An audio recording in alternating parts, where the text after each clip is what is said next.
Ya, selamat datang kembali di YouTube Pak Kepala Sekolah. Dan di saat ini Pak Kepala Sekolah ingin menyampaikan, ini pertanyaannya berkaitan dengan persyaratan ya. Pak Kepala Sekolah sering sekali dipertanyakan, sebenarnya bisa nggak Pak Kepala Sekolah memberikan contoh berkaitan dengan mana yang memenuhi prinsip bersaing dan mana yang tidak memenuhi prinsip bersaing di dalam kita bicara tentang persyaratan. Nah, teman-temanku semua, salam pengadaan dulu ya. Jadi memang benar ya, memang kalau kita bicara tentang prinsip.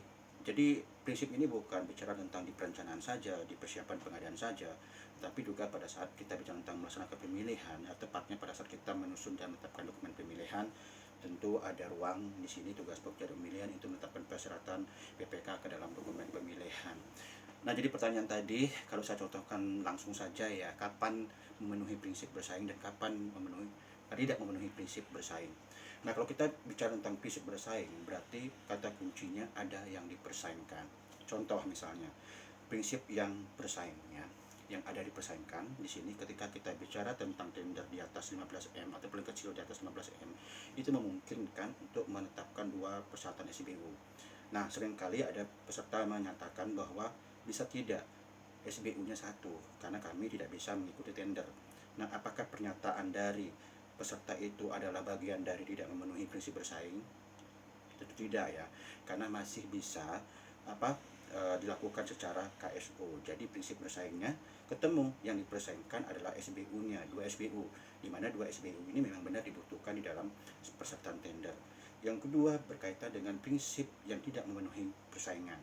Contoh, banyak sekali pekerjaan-pekerjaan konstruksi yang mempersyaratkan surat dukungan, misalnya dukungan bahan paping, semen, genteng. Nah, sekarang saya pertanyakan, apa sih yang dipersaingkan?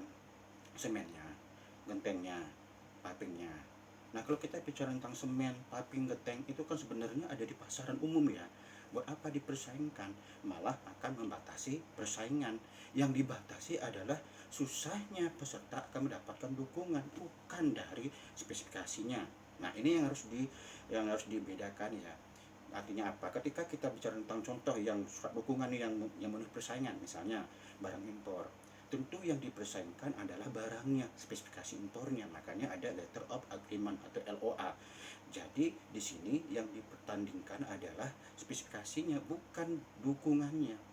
Jangan sampai pada saat kita bicara tentang persyaratan surat dukungan, yang dipertandingkan malah surat dukungannya, bukan mutu, kualitas, atau spesifikasi yang seharusnya didukung.